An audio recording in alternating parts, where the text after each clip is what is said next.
ఆంధ్రప్రదేశ్లో పరీక్షల వాయిదా గురించి ఆంధ్రప్రదేశ్ విద్యాశాఖ మంత్రి ఆదిమూలపు సురేష్ మీడియాతో మాట్లాడుతున్నారు. లైవ్ చూస్తున్నాం.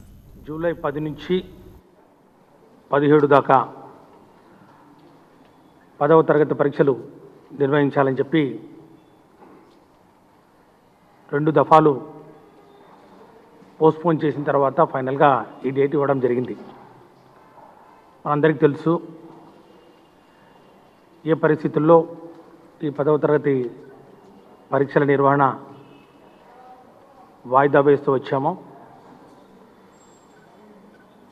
మార్చిలో జరగవలసిన పరీక్షలు మే తర్వాత జూలైకి రావడానికి ప్రధానమైన కారణం ఈ ప్రపంచాన్ని, యావత్ భారతదేశాన్ని, రాష్ట్రాన్ని పట్టి పీడిస్తున్నటువంటి కరోనా మహమ్మారి ప్రజా జీవితాన్ని అతలాకుతలం చేస్తూ మన దైనందిన కార్యక్రమాలన్నింటినీ చిన్నాభిన్నం చేసిన పరిస్థితి. ఏదేమన్నప్పటికీ 10వ తరగతి పరీక్షలు తప్పనిసరిగా జరపాలని కృత నిశ్చయంతో పాఠశాల విద్యాశాఖ ఎన్నో ముందస్తు ఏర్పాట్లు చేసిన విషయం అందరికీ తెలిసిందే. అందులో భాగంగా ఈ ఆన్లైన్ క్లాస్ వర్క్, ముఖ్యంగా సప్తగిరి ఛానల్ ద్వారా విద్యామృతం అనే కార్యక్రమాన్ని రోజుకు 2 గంటల పాటు టెలికాస్ట్ చేస్తూ, అట్లాగే విద్యా కలశం అని చెప్పి మారుమూల గ్రామీణ ప్రాంతాల్లో ఉన్నటువంటి విద్యార్థులకు ఒకవేళ టీవీ సౌకర్యం లేకపోతే రేడియో ద్వారా బ్రాడ్కాస్టింగ్ చేయాలని చెప్పి ఎఫ్ఎం మరి అట్లాగే ఆల్ ఇండియా రేడియో ద్వారా విద్యా కలశం అనే కార్యక్రమాన్ని తీసుకొచ్చి అదొక 2 గంటల పాటు, ఇంకా కొన్ని పట్టణ ప్రాంతాల్లో ఒకవేళ ఇంటర్నెట్ సౌకర్యం ఉంటే లైవ్ స్ట్రీమింగ్ ద్వారా మరి యూట్యూబ్లో వీటన్నిటినీ పొందుపరుస్తూ ఈ విధంగా అనేకమైన చర్యలు కూడా చేపట్టిన సంగతి అందరికీ విదితమే. ఈ విధంగా విద్యార్థుల్ని పరీక్షల ఆ యొక్క మూడ్ నుంచి డీవియేట్ కాకుండా దాని మీద ఫోకస్ చేస్తూ కొన్ని మార్పులను కూడా, ముఖ్యంగా పరీక్షా విధానంలో కూడా కొన్ని మార్పులను కూడా చేపట్టడం జరిగింది. అది ప్రధానంగా మనకి ఇదివరకు ఉన్నటువంటి 11 పేపర్లు ఏవైతే ఉన్నాయో 11 పేపర్లను 6 పేపర్లకు తగ్గించడం, తద్వారా ముఖ్యంగా విద్యార్థులు ఎవరైతే ఉన్నారో మరి ఈ లాక్డౌన్ నేపథ్యంలో ఇంటికే పరిమితమైపోయి తల్లిదండ్రులు వారిని ఇంటి వద్దనే కట్టడి చేస్తూ మరి ఈ ఆన్లైన్ ద్వారా వారిని పరీక్షలకు సంసిద్ధం చేస్తున్న నేపథ్యంలో తిరిగి వారు పరీక్షల కోసం బయటకు వస్తే ఈ ఎక్స్పోజర్ టైం తగ్గించాలి. ఎందుకంటే స్కూల్ నుంచి పరీక్ష రాసిన తర్వాత ఇంటికి, మరి ఇంటి దగ్గర నుంచి స్కూల్కి వెళ్ళే సమయంలో భౌతిక దూరం పాటించడం, మరి ముఖ్యంగా ఈ యొక్క ట్రాన్స్పోర్ట్ వ్యవస్థలో వారు ఎక్స్పోజ్ అవ్వడం వంటి కారణాల వలన ఈ కోవిడ్ సోకే ప్రమాదం ఉందనే ఆలోచనతో ఈ యొక్క పరీక్షలను కూడా 11 పేపర్ల నుంచి 6 పేపర్లకు తగ్గించడం జరిగింది. ఇక పరీక్షలు నిర్వహించాలంటే ఈ యొక్క సెంటర్స్ కూడా ముఖ్యంగా, ఎందుకంటే ప్రతి క్లాస్ రూమ్లో 12 నుంచి 13 లేక 14 మందికి విద్యార్థుల కన్నా ఎక్కువ ఉండడానికి లేదు. ఎందుకంటే ఈ భౌతిక దూరం పాటించాలంటే అని చెప్పి ఇదివరకు ఉన్నటువంటి 2900 సెంటర్లను సుమారు 40 నుంచి 45% అదనంగా పెంచుతూ 4000 పైచిలకు సెంటర్లను కూడా గుర్తించి మరి వాటిని సంసిద్ధం చేయడం జరిగింది. అక్కడ కూడా చేయాల్సినటువంటి ప్రికాషన్స్ ఏవైతే ఉన్నాయో, ముఖ్యంగా మాస్కులు సప్లై చేయడం కానివ్వండి, ఆ యొక్క ప్రాంతాన్నింటినీ శానిటైజేషన్ చేయడం కానివ్వండి, పరీక్ష సమయాల్లో శానిటైజర్స్ వాడడం కానివ్వండి, ప్రశ్నాపత్రాలు మరి తాకడం వంటివి జరుగుతున్న నేపథ్యంలో ఆ యొక్క పన్నులో ఉన్నటువంటి అధ్యాపకులు, అధ్యాపకేతర సిబ్బందికి గ్లౌజు, మరి ముఖ్యంగా విద్యార్థుల్ని ఈ యొక్క థర్మల్ మరి టెస్టింగ్ ఎక్విప్మెంటు ఇవన్నీ ఏర్పాటు చేయాలని చెప్పి ఆదేశాలు కూడా జారీ చేయడం జరిగింది. అదే పని మీద విద్యాశాఖ అధికారులు కూడా క్షేత్రస్థాయి నుంచి కూడా ఈ పనిలో పూర్తిగా నిమగ్నమై ఉన్నారనే సంగతి కూడా నేను మనవి చేస్తూ ఉన్నాను. ఇక చివరి ప్రయత్నంగా 15వ తారీఖున 15 జూన్ ఒక వీడియో కాన్ఫరెన్స్ను కూడా government of India, ministry of home affairs వారి ఆదేశాల అనుగుణంగా ముఖ్యంగా ఈ యొక్క ప్రోటోకాల్స్ ఏవైతే ఉన్నాయో ఈ యొక్క పరీక్షలు ఏదైనా నిర్వహించాలంటే ముఖ్యంగా అందులో మరి ఉన్నటువంటి భాగస్వాములు ఎవరైతే ఉన్నారో స్టేక్ హోల్డర్స్ అంటే విద్యార్థులు, వారి తల్లిదండ్రులు, ఉపాధ్యాయ సంఘాలు, అధికారులు అందరితోటి మరి ఒక అభిప్రాయం కూడా తీసుకోవాల్సిన అవసరం ఉంది. దానికి అనుగుణంగా 15వ తారీఖున 15 జూన్న ఒక వీడియో కాన్ఫరెన్సింగ్ కూడా నిర్వహించుకోవడం జరిగిందని చెప్పి కూడా తెలియజేస్తా ఉన్నాం. ఆ వీడియో కాన్ఫరెన్స్లో మరి అందరి అభిప్రాయాలను కూడా సేకరించుకోవడం జరిగింది. ఈ పరీక్షా కేంద్రాల్లో ముఖ్యంగా ప్రభుత్వం ఎంతో పకడ్బందీగా ఏర్పాట్లు చేసి విద్యార్థుల్ని పూర్తిగా వారి యొక్క ఆరోగ్య భద్రత దృష్ట్యా వారిని పరిరక్షించుకోవడానికి అన్ని విషయాల మీద కూలంకషంగా చర్చించుకోవడం జరిగింది. కానీ ఇక్కడ మనం గమనించాల్సింది ఏంటంటే అత్యంత శ్రద్ధతోటి, బాధ్యతతోటి పరీక్షల నిర్వహణ చేయగలిగినప్పటికీ పాఠశాల అధికారులతోటి ఒకటే ఈ యొక్క 10వ తరగతి పరీక్షలు నిర్వహించడం కుదరదు. దీనికి సంబంధించి ఇతర శాఖల దగ్గర నుంచి కూడా సహాయ సహకారాలు కావాలి. ముఖ్యంగా ప్రతి విద్యార్థి మరి స్కూల్కు వచ్చినప్పుడు వారితో పాటు మరి ఇద్దరు తల్లిదండ్రులు కానివ్వండి, ఎవరైనా బంధువులు కానివ్వండి వచ్చే అవకాశం ఉంది. మరి సెంటర్ బయట కూడా వారిని నియంత్రించే ఒక వ్యవస్థ కావాలి. అట్లాగే వైద్య ఆరోగ్య శాఖ నుంచి కూడా కొంచెం సహాయ సహకారాలు కావాలి. మరి ముఖ్యంగా జిల్లా కలెక్టర్లు ప్రధానంగా వారు పూర్తి బాధ్యత తీసుకోవాలి. ఎందుకంటే జాయింట్ కలెక్టర్స్ ముఖ్యంగా ఈ జేసీ డెవలప్మెంట్ దీనికి పూర్తిగా నోడల్ ఆఫీసర్గా వ్యవహరిస్తూ అందరినీ సమన్వయం చేసుకుంటూ విద్యాశాఖ కానివ్వండి, వైద్యశాఖ కానివ్వండి, పోలీస్ శాఖను సమన్వయం చేసుకుంటూ ఈ యొక్క పరీక్షల నిర్వహణ ఏదైతే వారం రోజుల పాటు జరుగుతుందో దాన్ని పర్యవేక్షిస్తూ ఈ పరీక్షలను నిర్వహించాల్సిన అవసరం ఉంది. ఈ పై అంశాలను నేను చెప్పిన ఈ అంశాలన్నింటినీ చాలా జాగ్రత్తతోటి పరిశీలించిన తర్వాత దీంతో పాటు ఇంటర్మీడియట్ అడ్వాన్స్ సప్లిమెంటరీ పరీక్షలు కూడా నిర్వహణ తేదీలను కూడా ప్రకటించడం జరిగింది. ఇది 10వ తారీఖు నుంచి 10 జూలై నుంచి ఇది ప్రారంభం అవుతే 11 జూలై నుంచి ఇంటర్మీడియట్ సప్లిమెంటరీ కానివ్వండి, ఇంటర్మీడియట్ అడ్వాన్స్ సప్లిమెంటరీ కానివ్వండి, ఇంటర్మీడియట్ ఫెయిల్డ్ క్యాండిడేట్స్ పరీక్షలు కానివ్వండి, అది కూడా నిర్వహించాల్సిన అవసరం ఉంది. దానికి కూడా ఇలాంటి మరి జాగ్రత్తలు తీసుకోవాల్సిన అవసరం ఉంటుంది. ఇదేమో 10th క్లాస్ ఏమో board of secondary school examination 10th class board నిర్వహించాలి. అట్లాగే ఇంటర్మీడియట్ బోర్డు నిర్వహించాల్సిన అవసరం ఉంది. మరి దీంట్లో ఉన్నటువంటి ఈ యొక్క అంశాలన్నింటినీ గౌరవ ముఖ్యమంత్రి వర్యులు శ్రీ వైఎస్ జగన్మోహన్ రెడ్డి గారి దృష్టికి తీసుకెళ్ళడం జరిగింది.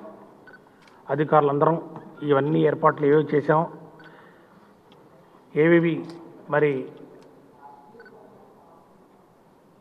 సున్నితమైన అంశాలు ఏవైతే ఉన్నాయో, ఎక్కడెక్కడైతే మరి జాగ్రత్తలు తీసుకోవాలో, ఎక్కడైతే కోఆర్డినేషన్ కావాలో అన్ని విషయాలను వారి దృష్టికి తీసుకోవడం జరిగింది.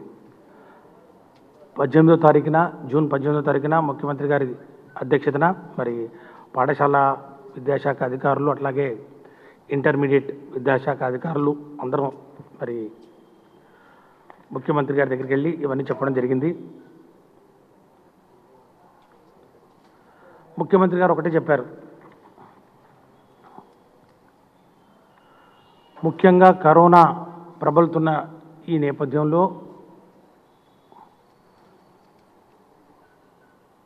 ఏ ఒక్క తల్లి కూడా తన బిడ్డ ఆరోగ్యం గురించి ఆందోళన చెందిన అవసరం లేకుండా విద్యార్థులందరినీ పరీక్షలతో నిమిత్తం లేకుండా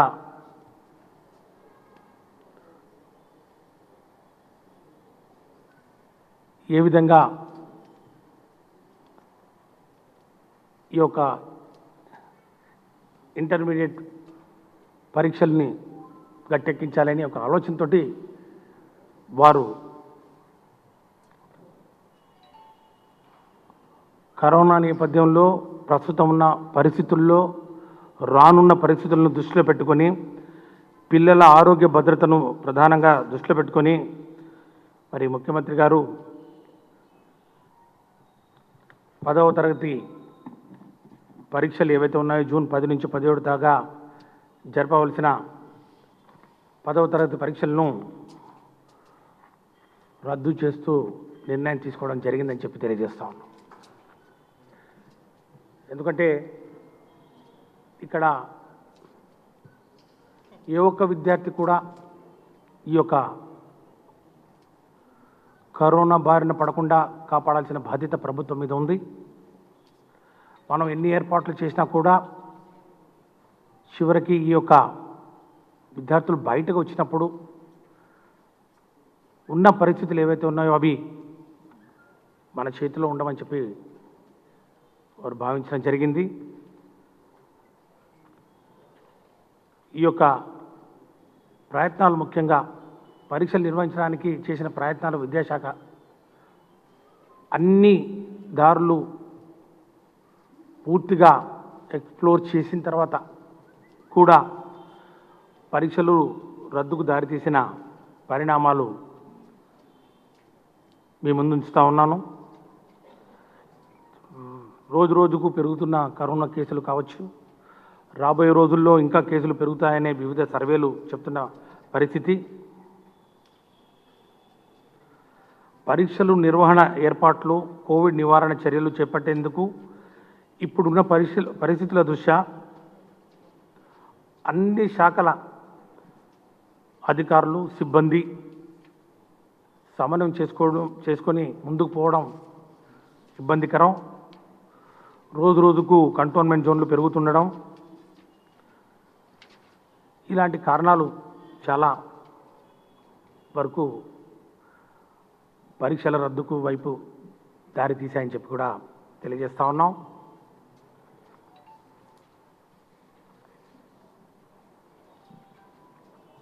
ఇంటర్మీడియట్లో కూడా ఇదే పరిస్థితి నెలకొనుంది. ఇంటర్మీడియట్ పరీక్షలు ముఖ్యంగా ఈ అడ్వాన్స్ సప్లిమెంటరీ పరీక్షలు ఫెయిల్ అయిన క్యాండిడేట్లకు కానివ్వండి, ఇంప్రూవ్మెంట్ కానివ్వండి,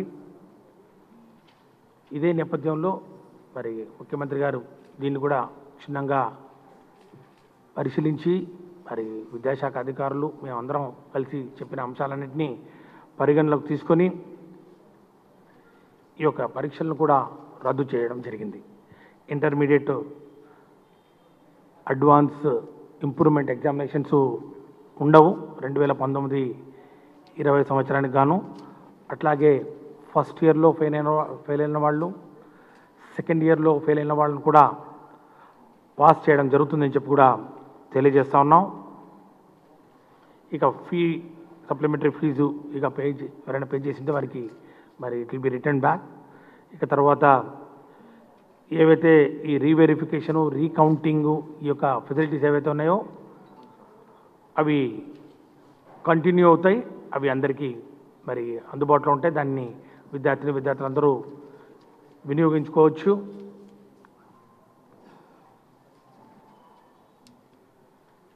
ఈ యొక్క పరీక్షలు ముఖ్యంగా 10వ తరగతి పరీక్షలంటే ఒక టర్నింగ్ పాయింట్. విద్యార్థి దశలో ముఖ్యంగా ఉన్నత విద్యకు పోవడానికి ఇది ఒక అతి సున్నితమైన మలుపు అని చెప్పి మనందరికీ తెలుసు. ముఖ్యంగా తల్లిదండ్రులు తమ పిల్లల్ని బాగా చదివిస్తూ చాలామంది ఈ పరీక్షలు రాయాలని, కొంతమంది పరీక్షలు మరి ప్రిపేర్ అయినాం కానీ మరి ఈ యొక్క కరోనా మహమ్మారి వలన కొంత భయాందోళనకు గురైన పరిస్థితి కూడా మనం చూస్తూ ఉన్నాం. కాబట్టి వాళ్ళు ఎంత బాగా ప్రిపేర్ అయినా కూడా చివరకు ఈ యొక్క కరోనా మహమ్మారి ప్రబలుతున్న నేపథ్యంలో వస్తున్న వార్తల దృష్ట్యా కొంత భయాందోళనలకు గురవడం వలన వారి యొక్క పెర్ఫార్మెన్స్ అదే ఈ యొక్క పరీక్షల్లో దాని మీద పడుతుందని ప్రభావం పడుతుందని చెప్పి కూడా భావించడం జరిగింది. కానీ సంవత్సరం అంతా చదివి చివరకు ఈ యొక్క అసాధారణ పరిస్థితులు ఏవైతే ఉన్నాయో ఈ కరోనా కోవిడ్-19 మహమ్మారిని నియంత్రించడంలో భాగంగా కేంద్ర ప్రభుత్వం పదే పదే లాక్డౌన్ను ప్రకటిస్తూ పోవడం వలన గత్యంతరం లేని పరిస్థితులు, పరీక్షలు నిర్వహించలేని పరిస్థితులు తలెత్తడం, మరి ఈ పరిస్థితుల్ని అందరూ గమనించాలి, ముఖ్యంగా తల్లిదండ్రులు గమనించాలని చెప్పి కోరుతా ఉన్నాం. మరి మా పిల్లలు బాగా చదువుకున్నారు, పరీక్ష రాయాలి అనుకున్నాం. మరి ఇప్పుడు మీరు అందరినీ పాస్ చేస్తూ ఉన్నారు. మరి ప్రతిభ కనపరచాల్సినటువంటి ఈ యొక్క 10వ తరగతి పరీక్షల్లో మరి ప్రతిభకు పట్టం కట్టాలంటే, మరి ప్రతిభావంతుల్ని గుర్తించాలంటే మరి మీరు ఏ విధంగా గ్రేడ్స్ ఇస్తారు అనే అనేకమైన సవాళ్ళు వాళ్ళ మధ్యలో ఉంటాయి. ఇప్పుడు మేము ఇచ్చినటువంటి ఈ ప్రకటన తర్వాత తల్లిదండ్రుల మనసుల్లో, విద్యార్థుల మనసుల్లో ఉత్పన్నమయ్యే ప్రశ్నలు ఇవే. సరే, అందరినీ పరీక్షలు పాస్ చేస్తూ ఉన్నారు, ఇంటర్మీడియట్లో కూడా అందరినీ పరీక్ష పాస్ చేస్తూ ఉన్నారు. మరి ముఖ్యంగా 10th క్లాస్లో పాస్ చేసిన తర్వాత మాకు గ్రేడ్స్ ఏంటి? ఎందుకంటే 10వ తరగతి పరీక్షలకు ఆధారంగా చాలా చోట్ల అడ్మిషన్స్ కూడా ఉంటున్న పరిస్థితి మనం ఒకసారి గుర్తించాలి. 10వ తరగతి పరీక్షల ప్రతిభ ఆధారంగానే IIIT ఇన్స్టిట్యూషన్స్లో అడ్మిషన్లు జరుగుతాయి. పాలిటెక్నిక్ కూడా దానికి ప్రామాణికంగా తీసుకుంటారు. అట్లాగే ITIలో కూడా 10వ తరగతి మరి ప్రతిభ ఆధారంగా అడ్మిషన్ జరుగుతాయి. ఇక ఇంటర్మీడియట్కి వస్తే ఎంసెట్లో ఇంటర్మీడియట్ పరీక్షలో వచ్చినటువంటి మార్కులకు కొంచెం వెయిటేజ్ ఉంటుంది. దాని పరిస్థితి ఏంటి? ఇలాంటివి అనేకమైన సవాళ్ళను ఎదుర్కోవాల్సిన అవసరం ఉంటుంది. ఖచ్చితంగా ఒక యూనిఫామ్ పాలసీని అడాప్ట్ చేస్తూ ప్రతిభావంతులకు, ముఖ్యంగా ప్రతిభ కనపరిచినటువంటి సంవత్సరం పాటు ప్రతిభ కనపరిచినటువంటి విద్యార్థులకి న్యాయం జరిగేలా వారి ప్రతిభను గుర్తిస్తూ గ్రేడింగ్ కూడా ఇవ్వడం జరుగుతుంది. దాని యొక్క విధి విధానాలు త్వరలో ప్రకటించడం జరుగుతుందని చెప్పి కూడా తెలియజేస్తూ, విద్యాశాఖ 10వ తరగతి పరీక్షలు నిర్వహించడానికి అన్ని ప్రయత్నాలు చేశాం. పొరుగు రాష్ట్రాల్లో పరీక్షలు నిర్వహించలేకపోయారు. ముఖ్యంగా తెలంగాణలో పరీక్షలు నిర్వహించలేదు కాబట్టి మరి ఆంధ్ర రాష్ట్రంలో ఏ విధంగా ముందుకు పోతున్నారు అనే ఒక ఆలోచన అందరిలో ఉండొచ్చు.